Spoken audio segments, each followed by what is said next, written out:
Okay, go for it.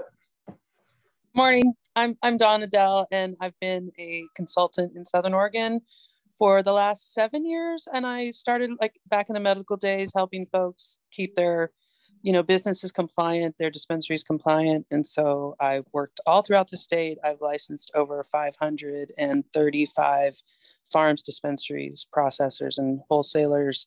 And I'm kind of in the process of working my way out of that job simply because it's just rough right now. But I have a farm in Southern Oregon in Cave Junction that has a compliant, non-operating, fully licensed, fully ready to run at any second.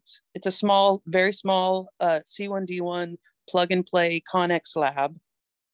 But without literally going there myself and running it, it's like they tried with one run of some like 3 or 4 year old product. And because the product was not good, they simply just gave up and were like, we can't do this. We want to keep this with our farms. I think there's like 7 other farms there, and they want to keep it. 6 other farms. They want to keep it. So when they sell this big, huge piece of property with this lab, it makes it worth more, but it's not operating at all. And they need it to operate for many reasons that we won't go into, but they can't, and I won't just, go do it. And so it's like,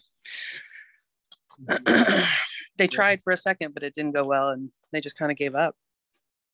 So for those people listening to this recording after the fact or whatever, we were, you and I had talked about this extraction equipment being underutilized. Southern Oregon Family Farms has talked about doing value-added products, and how kind of like going into maybe like vape cartridges or something like that, branding under Southern Oregon Family Farms is like something that we want to do going forward, because we do see kind of the writing on the wall as well. We have been like kind of looking for a partnership or relationship. So, and that's what you're kind of speaking to, Don. Brian, did you have a question? Oh no, I was going to joke and say I have product that's less than 3 years old if anybody needs any. I have like 10,000 pounds of oil material, so I can't harvest until I get rid of it. So, whoa, yeah. I'm throwing away everything that I have that was kind of would go to distillate, because I kind of have different grades of things. And I imagine with 10,000 pounds of material, there's probably quite a bit of stuff there that would be like, at least in previous years, you'd be looking at some stuff goes for distillate, right? 5,000 pounds of that is distillate material. It's like from shucking and bucking. It has like the water leaf and bud and keef and sugar leaf in it.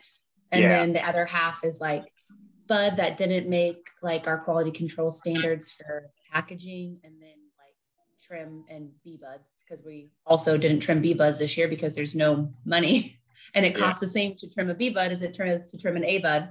So so lots of fun stuff this year. Dawn, I have a question for you. So you are you the owner of that processing license? No. Okay.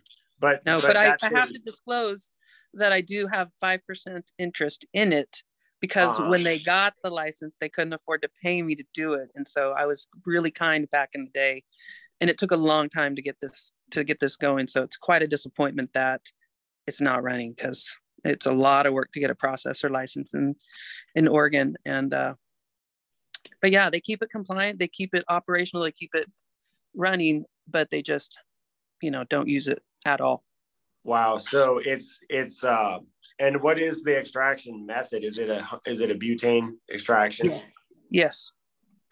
And you said that there's like 7 other farms that kind of collectively own that?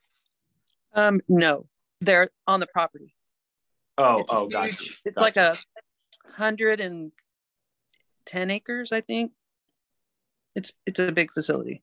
Wow. May I ask what that business name is, or what the? Yeah, the main farm, or the extraction lab is called Goddess Nectar Extracts, and the main farm that owns Goddess Nectar Extracts is called ESM Growers. ESM. Mm-hmm. This is all public information, so I don't feel, you know, like this is confidential information because it's all, you can see it all online. Yeah, so it'd be like a turnkey. Oh, go ahead. What? It'd be a turnkey lab with somebody that needs to like be able to run the equipment and operate it fully and compliantly. Correct. Okay. Yeah, we would need to do it ourselves because they just can't. They had someone, but we'd have to totally control it. We'd have to work, we'd have to figure something out with them, which we totally could do. It would be. We're all processing material rich at this point, but I don't know if any of us have any extra like capital, like ourselves to actually like buy the equipment and pay somebody to learn how to do it right now. But no, the equipment's all there. Everything you need to do, everything is all there. So even a very awesome, amazing way to collect terpenes, which we won't go into right here, but they have the hookup to collect, in a really awesome way that not many people know about. Mm-hmm. So you know how to run it? Could they train somebody? Yeah, Aaron has a question. Let's let him ask his question. I don't want to get too far into the conversation. On the reactions button, when you hit raise your hand, that was my effort. To interrupt somebody, but say, hey, and that's my bad. I didn't interject quickly enough. So all right, it's not your job to interact or to do that. I'm trying to help out with that. So my question is about some of them were answered there. That's why I kept lowering it. But so you said that what about the equipment's there? There's a major cost in running equipment associated to gas. True. So that would need, what could we get to? Do you think that we could pay for the costs and then give them a portion of the oil? What type of operational? I think you could go to them and say, we take over the lab. It's still your lab. We'll work out a way to run your oil and pay you fair market value for it. Just like, there's a lot of ways we could have this. Yeah, there's a lot of ways we could set this up. They just want someone to, Do you know what the size of their columns is, or what their run size is? Roughly? I know it's a Bogart machine. I know it's not a huge machine. But they can capture terpenes. Yes. Which if you, does your distillate grade material smell good still, Kristine? So so you can run butane extraction for terps first, and then you can take that byproduct and run it for distillate. And terps are the really important aspect to a distillate extraction process, right? The caveat or the disadvantage to it is you're not getting the terp. So if we could get a terp run and still pull distillate, that I think would be the most useful storage of high grade or of value added products for the future. Yeah, that's all for now for me. Yeah, I wonder what's the training to use that kind of equipment like? Do you have to go through a 4-year college program or something? Justin, what I would say is we wouldn't train anybody. We would already have somebody that's fully educated, knows how to do it. They look at the machine, they're like, it's what they do. So we don't want the liability associated training or anything. We would find somebody that understands, that would come at this as a venture, either that being a longer term thing or just, hey, let's process the material we have, let's get everyone paid out and move forward. And which I think is the best step. That way we can say, look, one, done, what's next? So that we have a good understanding of what it's like to work with these people and what it's like for them to work with us as well. Yeah, I think we could probably work something out. Hey, I want to take a moment to introduce Richard and Jason, if you're available, Revel Farms. Are you guys available? Richard, you're on mute, so I don't know if you're available. Yeah, can you hear me now? Yeah, do you want to take some time to introduce yourselves? Yeah, absolutely. So my name is Richard Wierlo, and Jason Wilcox is trying to connect. Looks like his computer's having some issues here. But we're from Revel Farms in Eugene, Oregon. We've been around for about 5 years now. He and I started this as a small kind of outdoor operation. We expanded to a tier 2 about 2 years ago.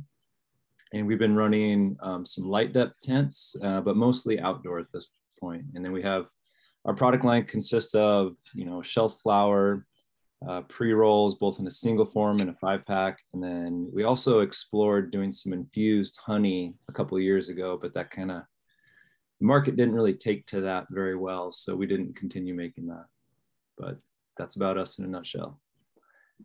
Well, thanks for making it and listening in, and feel free to contribute to the conversation, when you want to, and then if there's time for any kind of questions. I'm recording this video right now, and I usually record it for about an hour. I have to split at 11. I got an 11 appointment, but the meeting can go on. And so there will be plenty of time. If you don't get in your question within the hour, you can get in your questions after that. But we probably will have questions for you. Who knows? Okay. But Aaron's got his hand up again. We want to respect that. Cool. Thank you. Revel Farms, this question's for you. I'd like to know a little bit more about maybe the history of your farm and like maybe some of the successes you guys have had. And then I'm also really interested in your distribution history, kind of what's successes are always great to hear, understanding what you guys do well, what's your strengths, but also what's the weaknesses. Why would you be entertaining the idea of joining a cooperative where we put our efforts together, and what type of efforts would you like to see a group, or at least joining a group, what type of cooperative efforts were you aiming to incorporate into? Yeah, absolutely. Those are great questions. The history of us is, so Jason and I are cousins. We grew up together, hung out in high school a lot. And then we kind of, after graduating high school, we went our own ways. And then, like I said, about 5 years ago, he kind of called me up. He's like, hey, I got an idea. And at that point in my life, I was very open to, ideas and taking risks. And so he proposed, starting a small, outdoor grow down in Eugene, Oregon, because the legalization in Oregon was just starting to happen, and he wanted to get within that Willamette Valley area and start doing a homegrown, family-owned, operated farm. So we bought a little piece of property, and we did a lot of soul searching on who we wanted to be as a company, on what values we wanted to stand for. So when we put our heads together, we decided that we wanted to kind of branch out of the typical cannabis industry format and brand ourselves as a healthy, sustainable, kind of nature forward homeopathic farm that veered from all pesticides. And so we do compost teas, we aerate our compost teas, we amend our soil, sun-grown, water-fed. We wanted to be as natural as possible.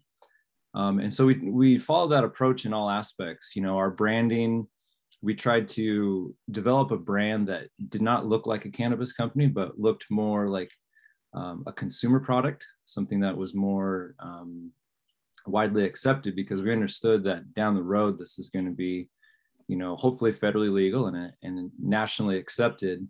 We kind of wanted to branch from, be one of the pioneers in taking cannabis to the next level.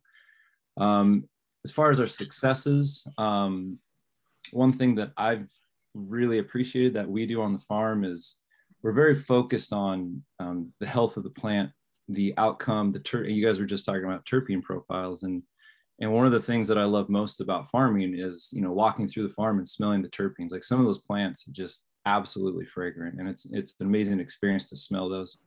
So I think the quality of the terpene profile that we produce is one of our strengths. Now, you asked about one of our weaknesses, and this is something Justin and I have talked about relentlessly, is the sales side, which is one of our interests in getting involved in a co-op like this, is kind of strengthening ourselves against the various layers in this industry that takes advantage of producers. One thing that we don't like is we don't feel like we have any grounding on maintaining what we believe would be a healthy price for our product. We feel like we've been gouged and extorted and manipulated and taken advantage of, to where the price of our product has been driven down so far that this is right now an unsustainable model. You know, we're barely nose above the water, and we can't progress because, you know, we're getting wholesalers and dispensaries, you know, not taking it for, you know, barely what it costs to run the farm. So that's our biggest challenge, is developing a solid sales and distribution channel. We've cycled through probably 8 different wholesalers in 5 years, trying to find someone that will sincerely represent us as a company, instead of just trying to, you know, extract as much product from us for their advantage. So that's our biggest frustration, is feeling like someone would represent us. And we don't have an internal sales force. We're a small organization. I actually don't live in Oregon. I live in Washington because I have a day job that I have to sustain. Jason, my business partner, lives on the farm and operates it every day. And then we have, at any time, 2 to 3 farm techs on hand. So it's a very small operation that we're trying to expand, but with the lack of revenue, we're very, very stuck. Can you explain a little bit about your brand, Revel? Yeah, it's actually Revel, Revel.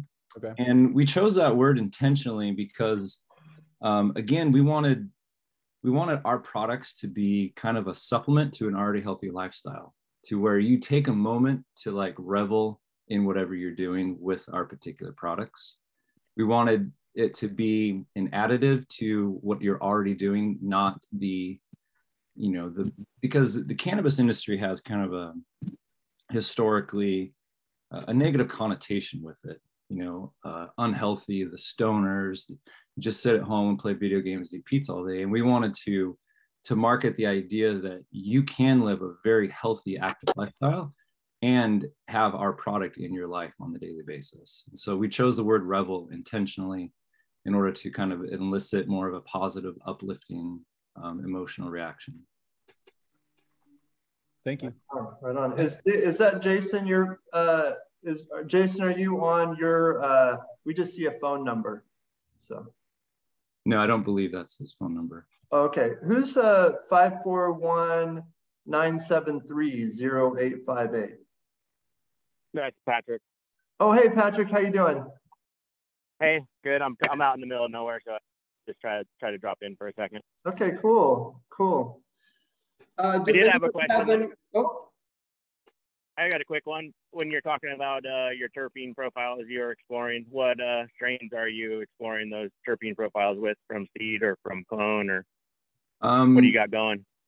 Yeah, we've, you know, just like any company in its infancy, we've explored various avenues. We've explored popping seeds. We've explored cloning. We've done our own cloning in-house.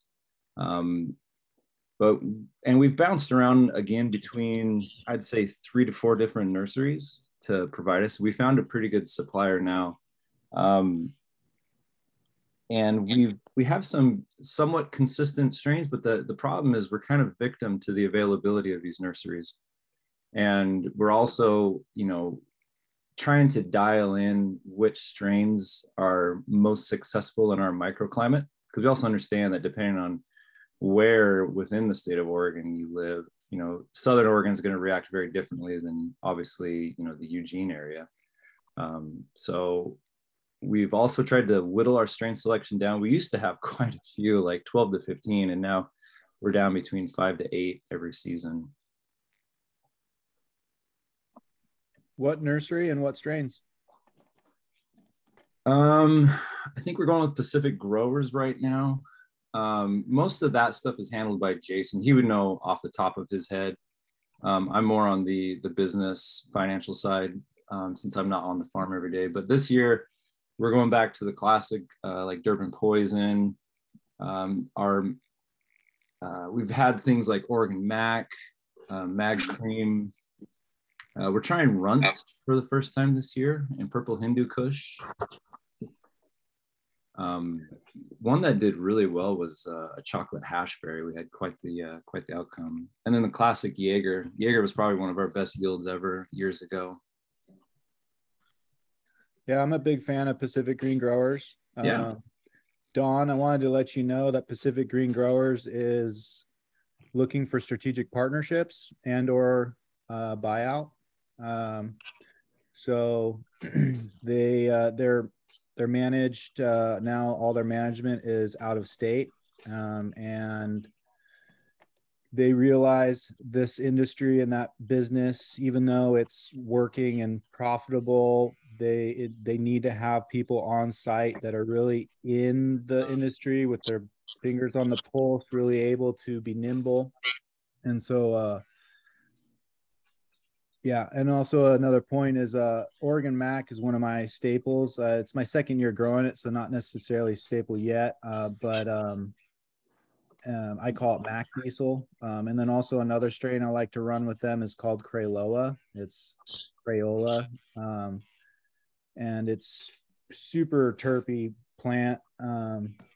And it's amazing how the terpenes on the plant are so much, like when it's fresh, are so much different from when it's harvested and dried and ready for market. Do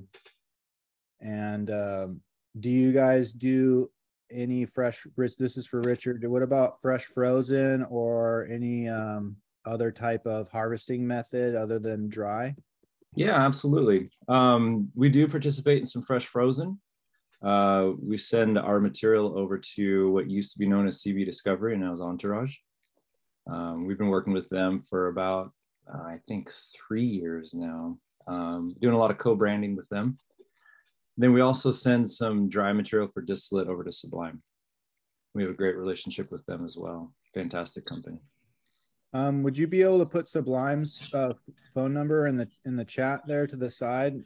Because we all are wanting to just touch base with different distillate makers, because we are in the position where not a lot of people are buying right now. So we need to have a good connection on people willing to do splits. Kristine in the group here, she's our president. She has a lot of material, and it's concerning to think about that material sitting and or going to waste. So yeah. Yeah, I think Jason has a more up-to-date contact. So I just texted him to email that to Justin, so Justin can distribute that out. Thank you so much. Yeah, absolutely. There's a lot of things that we have kind of in the ecosystem here to consider. And even yesterday, Aaron and I were talking about how we need to probably form like maybe some subcommittees with people to kind of to act on these various initiatives. But one of the things I just wanted to touch on, and that's something that we could definitely talk about at like a board meeting. So I don't want to spend the time to form committees and get volunteers now, and we don't have everybody that we could talk to about it right now. And there has to be some sort of like more organized way of going about that process. But I did want to talk about one of the things that it seems like we kind of landed on in the last couple of meetings.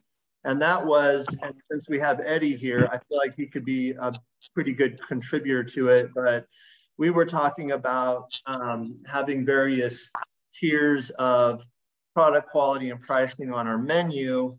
And we are talking about getting together for the farm owners, the people who are going to have product on the menu, coming together and then evaluating each other's product and then grading it maybe on in a way that it's kind of anonymous, like maybe a judge situation where like, so that nobody, you know, if somebody really shits on somebody else's product, they don't know exactly who's doing it.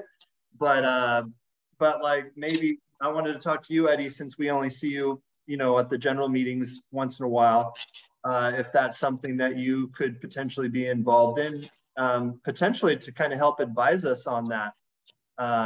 Not that, and I don't know if I'm overstepping Kristine and Aaron in terms of me inviting Eddie and whatnot, but he's been a kind of a pretty good contributor.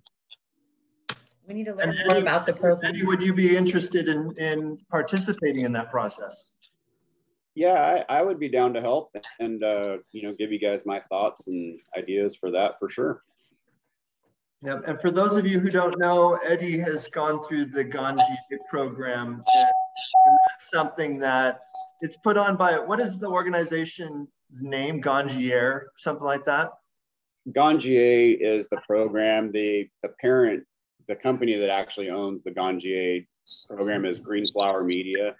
It's a kind of a cannabis education platform. They've been working with doing a lot of like medical profession certification classes and things like that is kind of their background. And then this, you know, kind of sommelier direction, you know, was a new thing. So they, you know, it's under its own title, but same umbrella with that company. And in my mind, that is vitally important. In fact, we were just talking yesterday, we were at like kind of a workshop. The Southern Family Farms members did a workshop yesterday with Gabe from Odyssey, who is assisting with some like holistic marketing endeavor to help us get our vision and mission and these kinds of things. And one of the things that came up was the Southern Family Farms mission. One aspect of it is to educate the consumer so that we can get away from this misperception that it's all about THC levels and indoor, that kind of thing, and bring and really educate the consumers and the retailers on the superior qualities of sun-grown products. And so something like what you're bringing to the table, Eddie, is vitally important. And so I personally, at least, and I think I speak for all of us, want to keep you in the loop as much as possible, because I feel like you contribute to that message. And I think that the first initiatives that we're taking is to get, you know, to start to create some qualifications for our organization in terms of our own menu, and we can start there. And then it's a matter of like getting dispensaries in on a big meeting like this, like on Zoom, and educating the dispensary owners, educating the dispensary bud tenders, you know, these kinds of things. So I appreciate you being here today, and I appreciate you being willing to be in on that process. So does anybody have any, I kind of wanted to get back to the conversation we were having with Dawn, but Devin, did you have another question for Revel or anybody else? Not a question, it's kind of different topic I just kind of wanted to bring up. I'm sorry I missed yesterday, but the meeting we had the day before, we were talking about bringing more people on. And what about when we went to the Orca meeting, there was another group that was talking about forming a co-op. Does anybody know any more about that? Was that the guy that he was part of Jim Belushi's farm? Was that the guy? There was somebody, I think, from Jim Belushi's. Aaron kind of mingled more than anybody, I think. He probably. Yeah. So I actually don't remember anyone else talking about a cooperative at the Orca meeting. They kind of announced it. Yeah, I think it was a guy from Jim Belushi's, and it was very unformed. It was more like, hey guys, we should do a co-op. Like it's something that's been done for the last 5 or 6 years. Every time we would go to an association meeting, people were like, let's join a co-op, let's do an appellation, and nothing ever happens because the pain wasn't real yet. Now the pain's real, so things are like, people are now getting motivated to get together.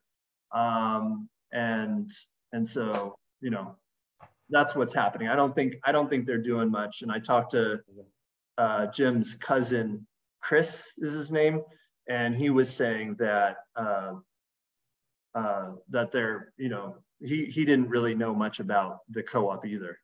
but it was somebody from Jim Belushi's farm. So Aaron. Well, so I talked to the cousin as well about the cooperative, standing next to him in the line to get in. So we were close in proximity, and I kind of can reiterate what Justin's saying. He doesn't know too much. He's at least 60 or more, and he's, but they do acknowledge the value and they are interested. But Jim Belushi is,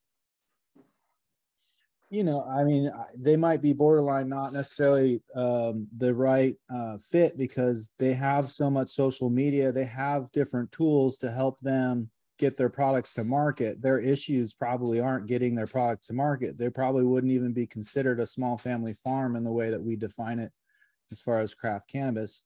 Yeah, they would be helpful as a teammate, which is what a point I wanted to reiterate about our current members that we're looking to add to the team.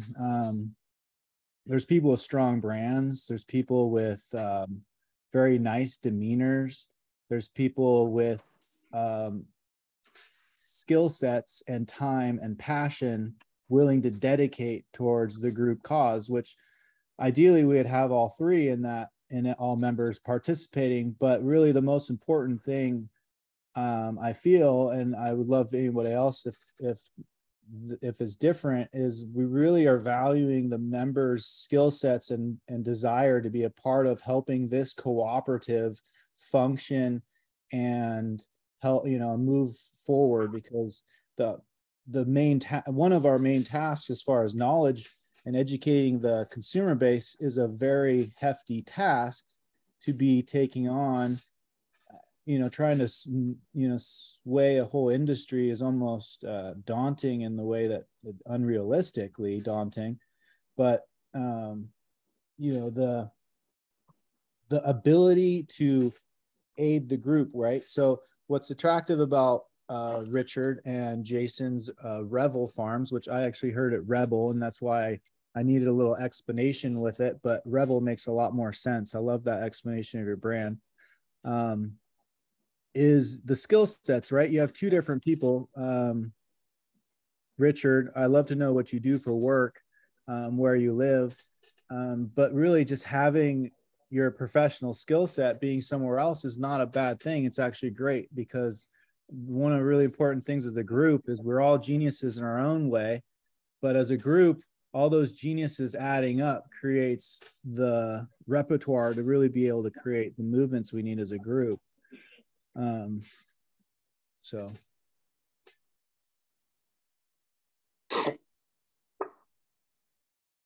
Yep, it seems like it's like kind of an ongoing discussion as far as continuing to develop the criteria for farm ownership. I think that yesterday, like for those of you who don't know, we had the majority of the farm members attending here in my office, a holistic marketing thing. I think I mentioned it before. We're really trying to kind of solidify what are our values in terms of like, how do we want to see who can be farm owners, and essentially who are we trying to segregate ourselves from. I'm not really being very elegant with my words right now, but I think we're getting a lot closer. And I think that personally, I know, I've worked with Jason and Richard for a long time, and I would say that they are outside of Southern Oregon, unless Eugene is considered Southern Oregon, I'm not sure, but they are sun-grown, they are passionate. If they wanted to be, I would encourage them to apply for being a farm owner, right? We have kind of like this loosely determined number of farms that we want to allow at this time, and that's 10. We have spots for 2 more farm owners, and I think this organization is doing stellar. I mean, we had a great turn. We've been having good turnouts for the board meetings. We have good turnouts. We had a good turnout for the marketing workshop. And then today, even though there's a lot of people who were here yesterday that aren't today, we have a great turnout today. There's a lot of interest and a lot of drive. I think that we have a lot of things that we need to do, but we're ticking these off, the tasks off slowly, but surely, taking every day, taking a baby step towards becoming a growing organization, and eventually we'll be a mature. With that said, I was just kind of responding to you, Aaron. Yeah, and I was just going to reiterate one thing. I think what you were trying to say is the opportunity to have professional skill sets in the group is lacking, right? Because as a producer co-op, we're all growers. Yeah, I have a bachelor's degree. That doesn't mean jack. It's how you apply yourself. Guess what? Out of college, I sold weed all the way until today. So I'm a pot grower, stoner, right? Like the professional skill set hasn't been honed. So it's a great addition to our group, Justin. You participating is super valuable. And that we're in that stage where the professional skill sets are really valuable for us in our infancy stage. As we grow to other stages, we might not need as much of that. And we're really looking at the farms that we can help, because that's where our passion, we want to help people, right? Well, that is a two-way street. How can we help each other? Jason, do you want to talk a little bit about what your professional skill set is? And Jason's on now. He's not on anymore? No, he's here, but I don't know. Are you available, Jason? Yeah. Can you guys hear me? Richard, sorry, but go for it. Yeah, Jason. Richard, yeah, go. No, do Richard. Well, Let Richard go. Richard introduced himself, Jason, and he did a good job representing Revel Farms. Do you want to talk about yourself and what you're doing for the farm and whatnot?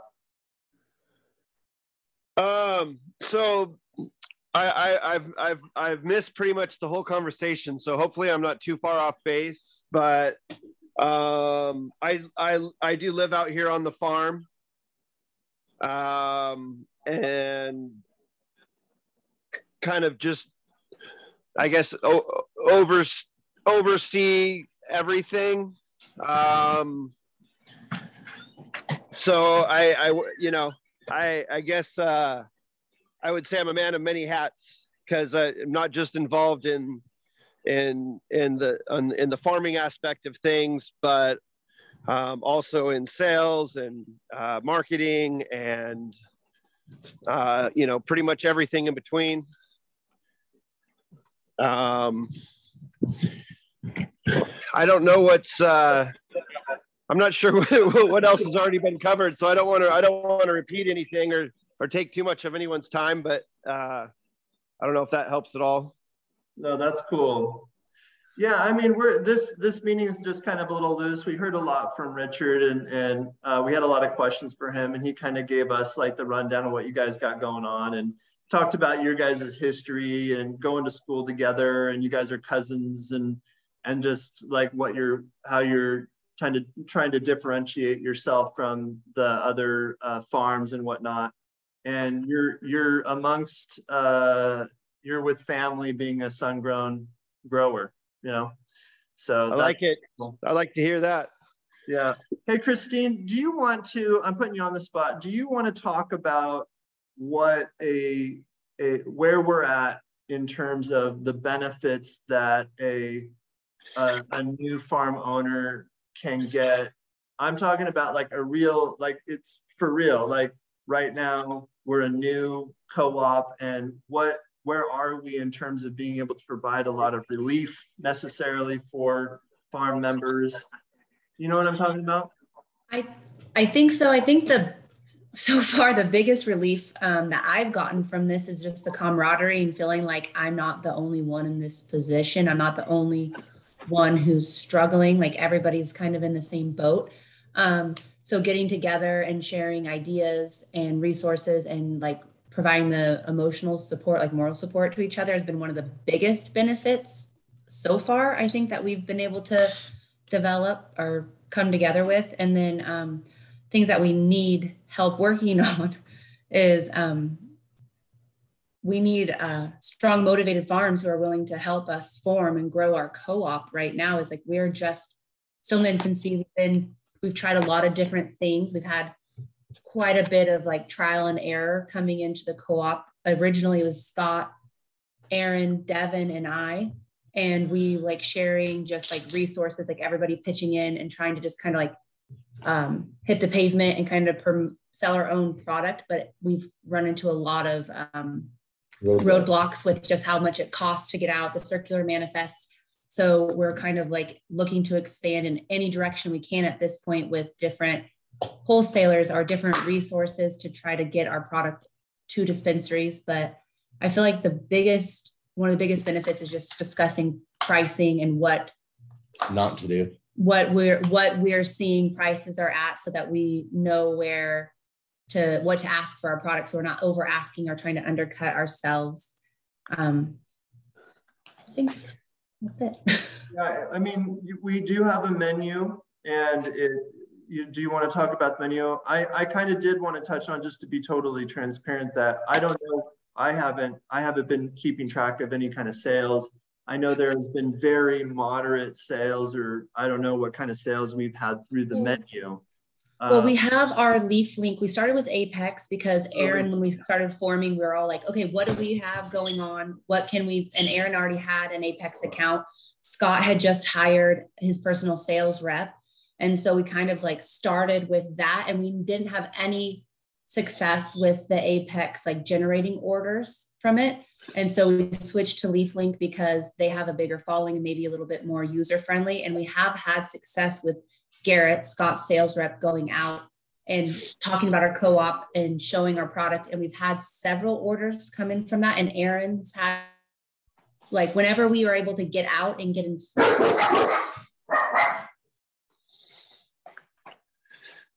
I'm going to start locking them outside. Sorry, guys. So whenever we have been able to get out and get in front of people, we do sell product, but it's hard to justify the cost of doing that so far. So we do have a menu. It's a shared LeafLink menu, and we can all put our product on it. We're still trying to figure out how to do that without having like an overwhelming menu. And then for the half price, or I think it's like actually a third of the price. So it's $300 a month for our shared LeafLink menu. And then if a farm wanted to, they can get their own LeafLink menu for just $100 to have their own branded LeafLink menu. And it does seem to be a really good way to track inventory and customer management, even if it's not generating a ton of sales. It is a really nice platform to have an organized customers and your menu and track your sales, who got what, versus, because Metric is not good at that, and QuickBooks isn't the best for that either. So that's what we have going on so far. And so right now, I mean, like the situation is that everybody's still trying to survive, right? But we're setting ourselves up for success. But at this point, we're not like holding close the relationships we have with dispensaries. We're not necessarily, everything is open for everybody. Like we're working together with the idea that we're a team. And there was one other thing I wanted to say, but go ahead, Aaron. What do you got?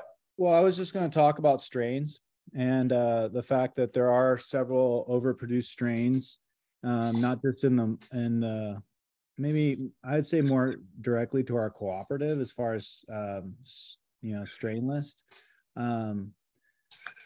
because let's use Purple Punch as an example. That's something that people like to grow. It's easy to grow, fast to harvest, looks like indoor. But it's something that the market gets a lot. And then so also the fact that, say, if 3 different members of the cooperative all produce punch, let's say we have 300, and then from my farm, and then 2 farms each have 500 pounds. So there we are with 1,200 pounds of punch. And let's say my punch doesn't test that great, and then another farm's has a little bit of not really has the same bag appeal as the third farm. So we have one farm with 500 pounds of punch. It looks great. And then we have another 500 pounds, which, you know, is not as great as, and then mine as well. So we're faced with this task of not really being able to sell the amount of punch we have, let alone the interests of each farm, right? So I want to sell all my weed. Like my business profitability depends on it. And I'm coming into this co-op hoping that that you guys can help me with this. Well, it's a team effort, right? And so we have 1,200 pounds of punch. It's graded, and mine ends up being C grade comparatively. Thank you, Eddie, with the Ganja service, because yeah, we can have some internal rating and like debate about what our game plan is, but really I think third-party grading is super important. I'd even go a level beyond and say, Eddie, you have a coworker that is also Ganja. I would like for you to help facilitate that 100% blind, you know, like no bias whatsoever. Like do everything you can so that we can get a true third-party grading system along with our own evaluations. And then we have this goal of selling all the product and then maximizing the revenue as the group. Well, maybe that means my stuff gets sold for $100 a pound. Well, we need some stuff at $100 a pound, or we need something where stores are like, yeah, we need them every week because we need those products to get into the stores, and then we can have the opportunity to upsell. So the opportunity to, right now we're so desperate, we're month to month, kind of season to season, but our business as outdoor producers is a production model once a year, roughly. And so we're already producing the strains we have. So we're going to go with what we have and try to do the best. And ideally speaking, we have a game plan onto how we can maximize the revenues for each internal member, meanwhile considering the group's initiatives to create response and change that we seek. So there's challenges currently, and I just kind of wanted to present that side to some of the new members and Dawn, to hearing about what some of the perplexities are currently and how we can work to best work as a group, because I have to give it doesn't matter my interests really. If I don't produce the A grade punch, then I don't have that price point. But how do we work it out? How is in the best of favor for all of us to figure it out? Because, well, we at least can sell the weed, or like that's the goal. If it's selling it for $100, then good. I'll work to that person that produced the A grade punch. Hopefully we can collaborate and help bring up my quality so that next year I would have a grade A punch. Would I bring the purple punch to market next year, grow it again? Well, if we did, we probably want to be, kind of try to look at what is the best way to go about this task. I guess it's a little bit tough. Well, I have to interrupt, and then you guys could return to it, but I have to go. So I'm going to stop recording here pretty soon. But before I leave, I wanted to talk, to Dawn too, and Eddie. And we've got a lot of like initiatives that hopefully at our next board meeting, we can like at least start the conversation of creating like kind of subcommittees on, value-added products such as what Dawn could potentially contribute to.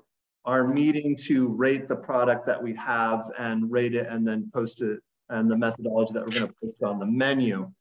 Then there is getting into the dispensaries, which we have been talking about creating a kind of like a display, and I've talked to a lot of dispensary owners, and there's a lot of people who are like, yeah, we'll create some shelf space for you. And then there's a variety of methodologies that they want to go about it. Some of them are like, hey, well, would you guys be willing to do consignment? Some of them are like, yeah, we'll pay a fair price. Like we'll support the co-op. We'll pay a fair price, meaning we're not going to just bottom dollar you. then there's some people who are like, I'm going to bottom dollar you. But the point though is that coming up with a display of some sort, having like some sort of presentation, having an idea of how, like, when we come into the store, how that product is going to get maintained, those kinds of things. So that's another initiative that we have in the pipeline, and we have probably another, you know, handful more, but we have to prioritize that and actually start acting on them, which we've been doing.